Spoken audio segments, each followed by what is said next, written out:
Eu tenho... Ai, Jesus, arrepiou. Estamos em Bauru, São Paulo. Eu tenho uma palavra de Jesus para você, meu lindo. Escute bem. Deus está cuidando de tudo. Essa é a certeza que vai invadir o seu coração ao longo dessa mensagem. Não importa qual circunstância você está, não importa a situação, não importa o sentimento que te invade, mas essa certeza, até o final dessa mensagem, vai te trazer uma paz e uma segurança sobrenatural. Antes da gente ir para o vídeo, eu tenho que pedir algo para você.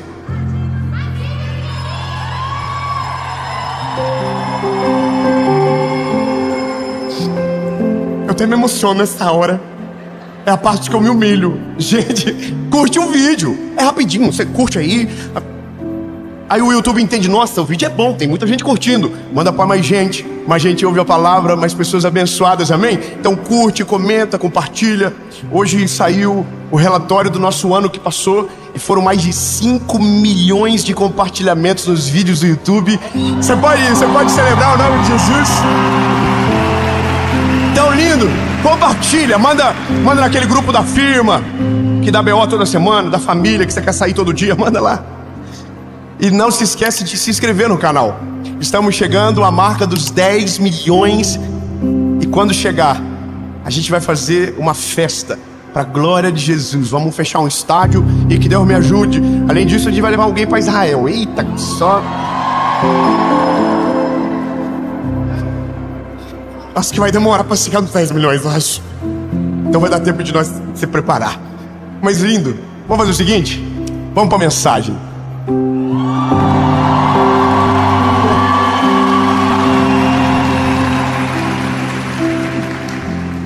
Nem ensaiamos. Primeiro livro dos Reis, capítulo de número 17.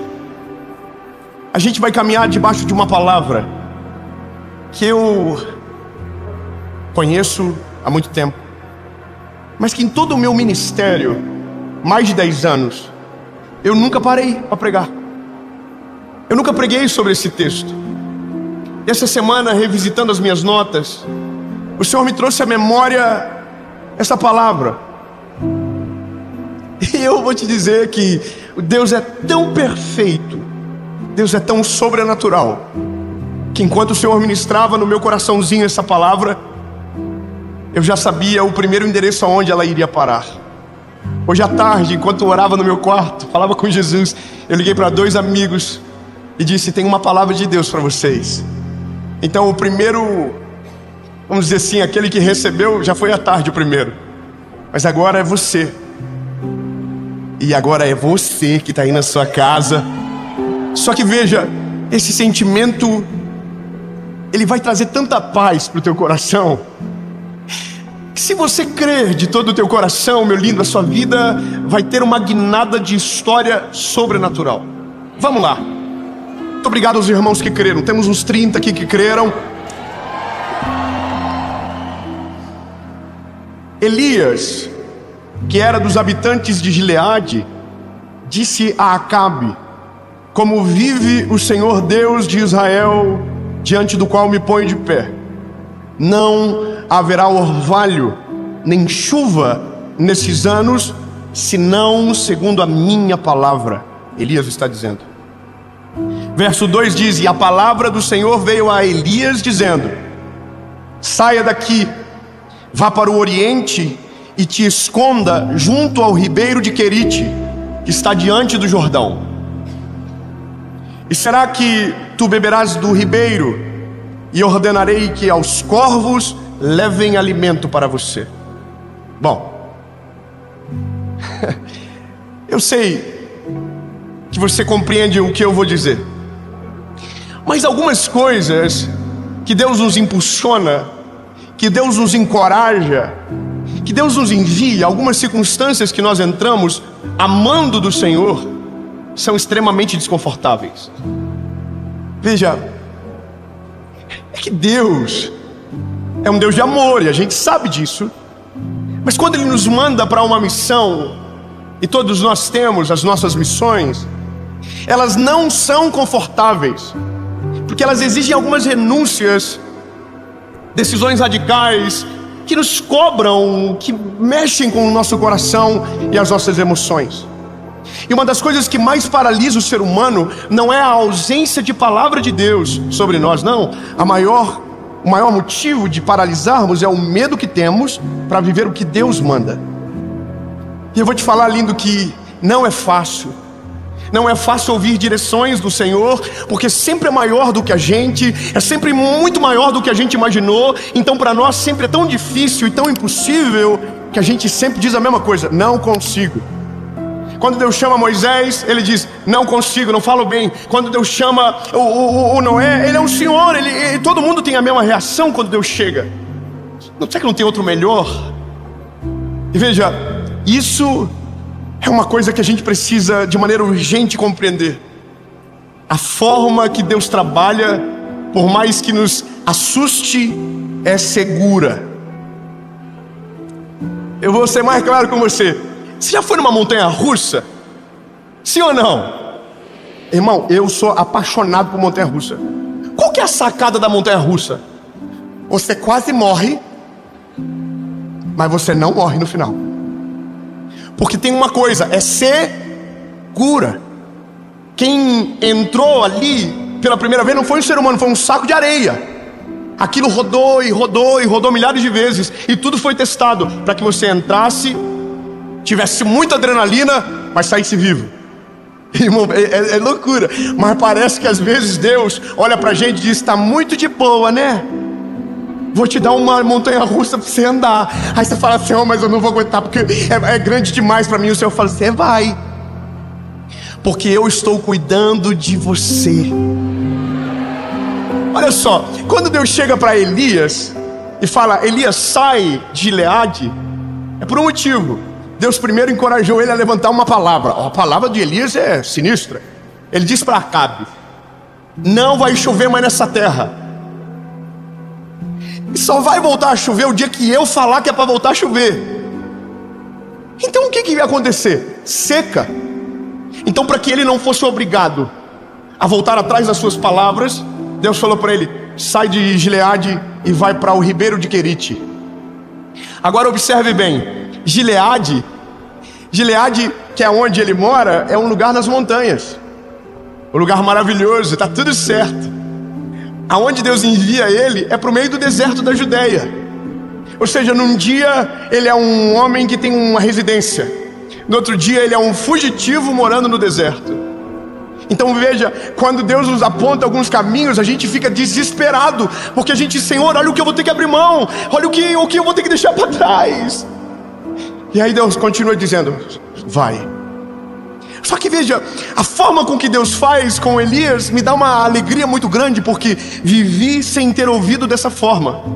Quando Deus nos fez tomar decisões radicais, e tomamos muitas na vida, e que nos cobraram medo, angústia, o Senhor sempre fez a mesma coisa, só que eu não sabia que era dessa maneira que acontecia. Eu vou ser claro. A Bíblia diz que quando Deus fala com Elias: Elias, vá para o Querite, ele diz: e eu... Bom, os olhinhos, olha no olhinho. Deus disse para ele: Elias, eu enviarei os corvos para te servir.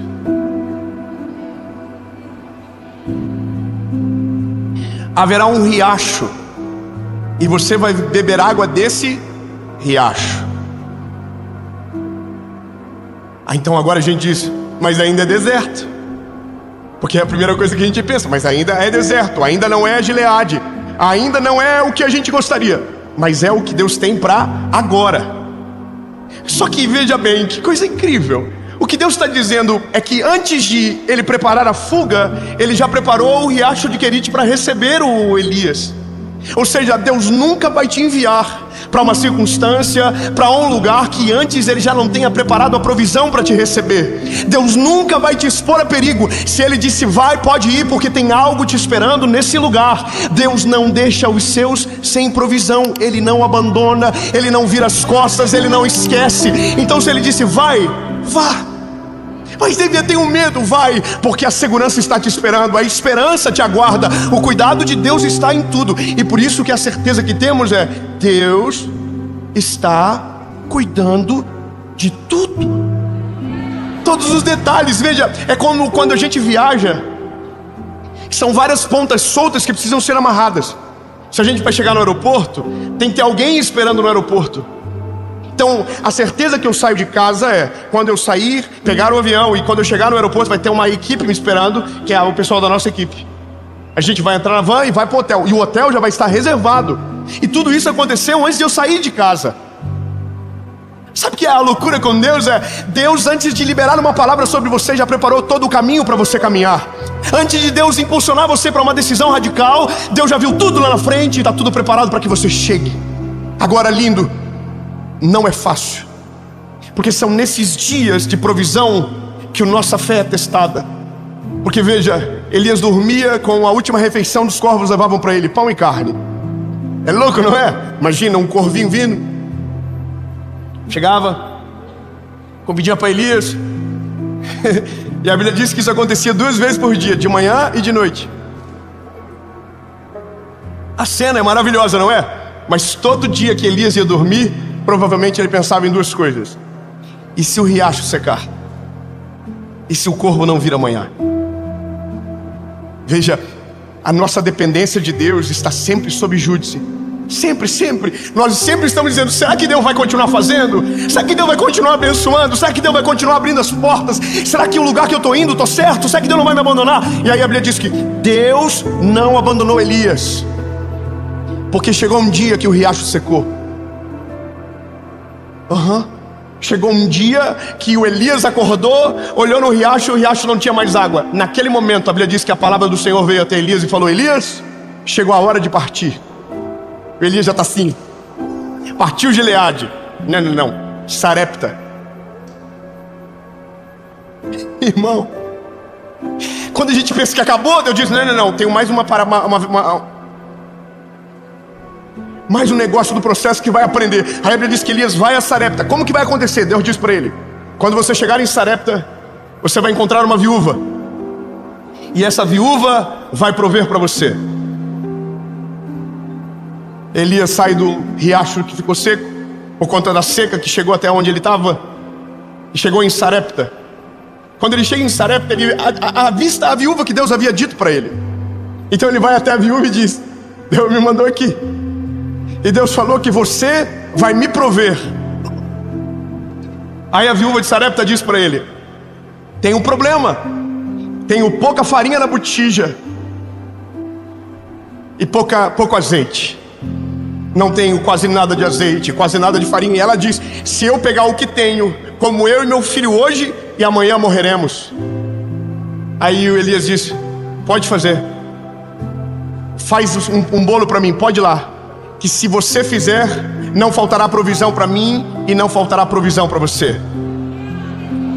Não, irmão, nós envolvemos um terceiro. Você pode dar glória a Deus mais alto agora. A gente acabou de envolver um terceiro. Então deixa eu te explicar, lindo. Deus vai usar o sobrenatural para prover você no deserto. Deus vai usar o sobrenatural para cuidar do teu coração. Mas Deus também vai usar pessoas improváveis para fazer com que a sua missão continue. Deus vai levantar pessoas e vai colocar do teu lado, para que quando te falte forças, a força seja provida de quem está perto de você. Deus vai usar pessoas que amam a Jesus e que vão cuidar de você nos dias mais difíceis da tua vida. Não importa como, não importa quando, não importa onde, entenda, lindos, todos nós precisamos de pessoas assim, que aquilo que nos falte, sobre nessa pessoa. E às vezes nem sempre vai sobrar, mas quem ama não dá do que sobra, dá daquilo que tem. E sabe qual que é o bom disso? É porque é uma esperança para os dois lados. Os filhos do Senhor não ficarão sem provisão, mas aquele que oferece provisão aos filhos do Eterno também jamais ficarão sem provisão. A Bíblia diz que é isso que acontece. A Bíblia diz que a viúva fez o bolo, e não cessou o azeite nem a farinha. A Bíblia diz que multiplicava e não acabava, até que um dia, no meio de um deserto de provisão, que não faltava nada, mas ainda não era o lugar legal, a Bíblia diz que a viúva chega para Elias e diz: meu filho morreu, e eu não sei o que está acontecendo. Será que é porque você está aqui e Deus está fazendo isso? Aí Elias diz: me leva até onde ele está. Sobe no quarto aonde está o garoto, e a Bíblia diz que Elias faz uma coisa: ele deita por 3 vezes por cima do garoto e ora. E a Bíblia diz que Deus ressuscitou o menino.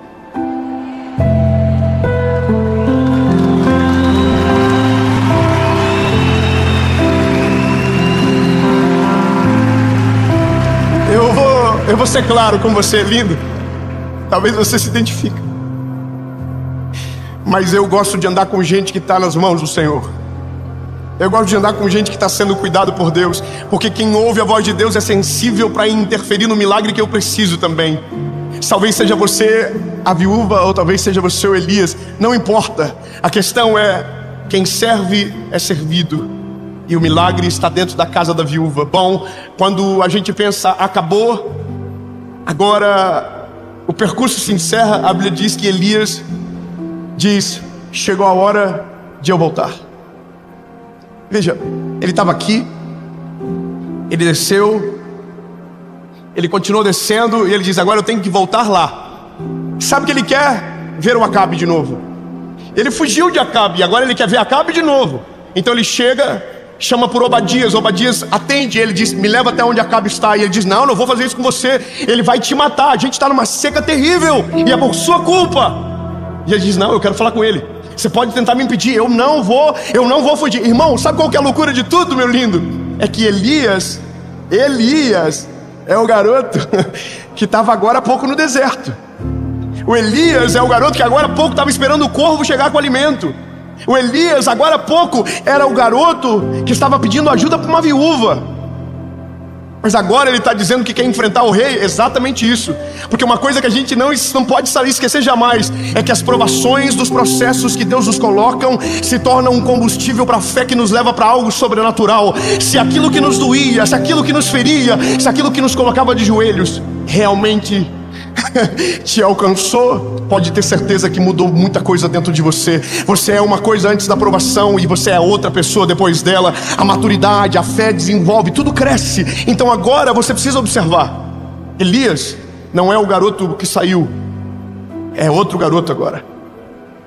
Chamam o Acabe, levam ele até o Monte Carmelo, e a Bíblia diz que é nesse lugar que Elias diz é porque é maravilhoso, porque Baal, que era o deus de Acabe, que havia pervertido o reino, era o deus da chuva e da fertilidade. Não tem chuva e não tem mais fertilidade. Então volta Elias dizendo: fala pro Deus de vocês mandar chuva. Elias é atentado, irmão. Eu vou te falar uma parada: quando você vive o processo, você fica igual. Irmão, você conhece aquele crente sinistro que diz, no meio tá tudo dando errado, confusão, crise, pau, guerra, e ele diz: Deus está cuidando de todas as coisas, porque posso... Você conhece alguém assim? Alguém que se fala perto de você? Alguém que o pau pode estar torando, irmão, e ele está cheio do Espírito Santo, entendeu? Ele é corajoso. Irmão, pode ter certeza que esse aí já passou por processos tão doloridos, porque ninguém fica assim sem treinamento. Ninguém fica forte sem academia. Ninguém amadurece sem escola da vida. Ninguém cresce se não for a força do alimento. Irmão, a gente precisa de treinamento. Elias está diferente, irmão. Eu acabo, o que é isso? Aí os profetas de Baal, todo mundo louco para pegar ele. Ele falou assim: se o Deus de vocês é real, manda descer chuva. Não desce. Manda descer fogo. Não desce. Aí Elias: então agora é minha vez. Desce fogo do céu.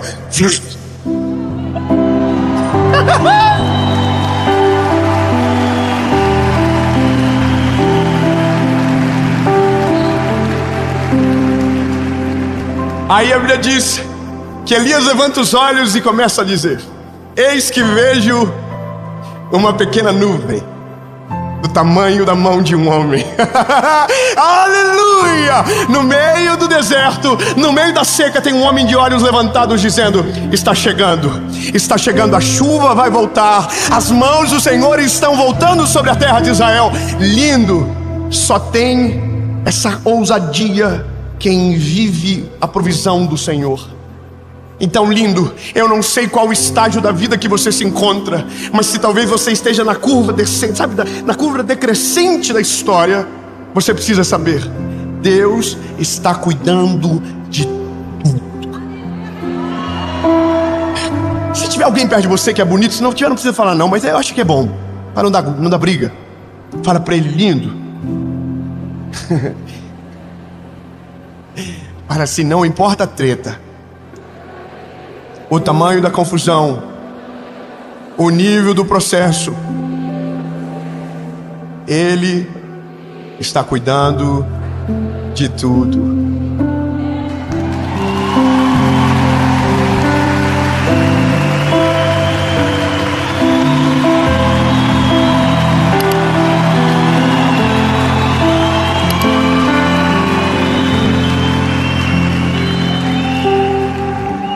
Quando eu estava no começo do ministério, tinha tomado decisões muito radicais. Estava vivendo o sobrenatural, mas com muito medo. Eu me lembro que uma das orações que eu fiz para o Senhor foi: Jesus, eu vou te obedecer, eu vou ouvir a tua voz, mas não me desampara.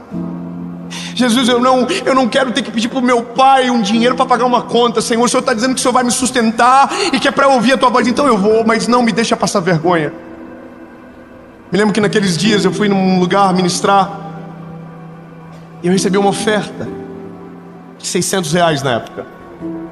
Me lembro que, casalzinho jovem, eu e minha esposa chegamos em casa, pegamos as continhas do mês. Você sabe o que é isso? Pegamos as continhas do mês, começamos a somar. Pegamos todo o dinheirinho meu e dela que havíamos ganho aquele mês, colocamos juntos, e faltou R$300. Aí eu me lembro que eu dobrei o joelho e disse: Jesus, eu só te pedi uma coisa, que eu não passasse vergonha. Como que eu vou ter que ligar para o meu pai, Jesus, com 22 anos, para dizer que está faltando dinheiro para pagar a luz, Senhor? Jesus, não me deixa passar essa vergonha. Eu estou confiando que o Senhor está provendo. Então, por favor, lindo. Isso era domingo de noite. Segunda, eu estava na rádio que eu trabalhava. Chega um rapaz, Alexandre, bate na rádio. O recepcionista abre. Ele diz: eu preciso falar com o Dave. E aí eu vou lá para falar com o Alexandre. O Alexandre está com um envelope branco na mão, escrito: a bênção continua.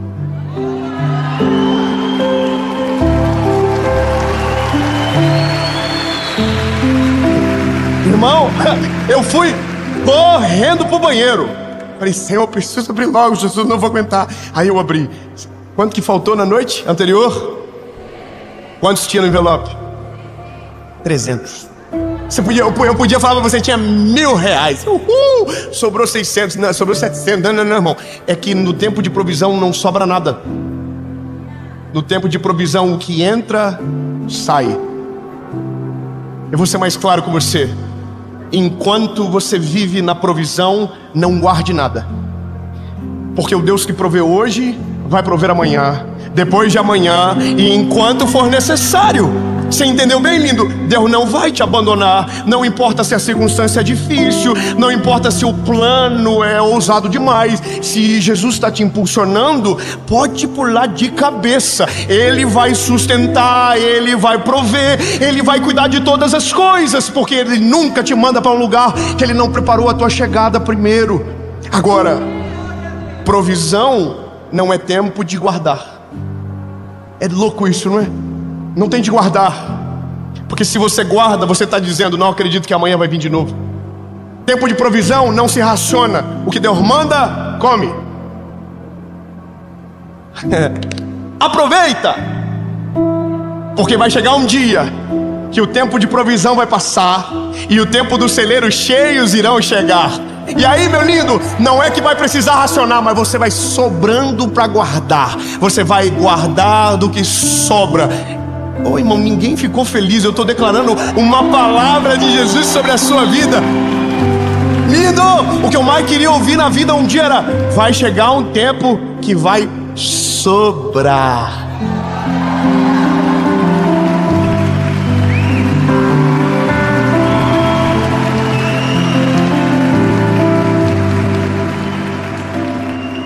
Elias foi servido pelos corvos, pela água, pela viúva de Sarepta, e agora o próprio Deus se encarregou do serviço.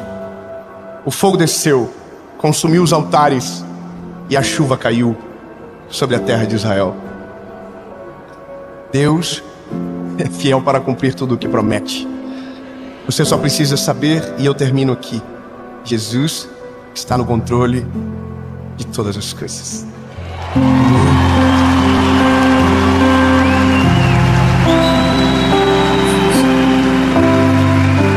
Jesus, nós cremos que o Senhor está no controle, portanto, podemos descansar. Podemos crer que o Deus que faz hoje fará amanhã e quando for necessário. Tu és o Deus que provê, o Deus que cuida, o Deus que olha para o nosso coração aflito e acalma no meio da tempestade. Jesus, obrigado, Senhor, porque nunca nos desampara. Obrigado, Senhor, porque nunca vira as costas para o teu povo. Obrigado, Senhor Jesus, porque o Senhor é poderoso e cuida de todas as coisas. Em nome de Jesus, amém.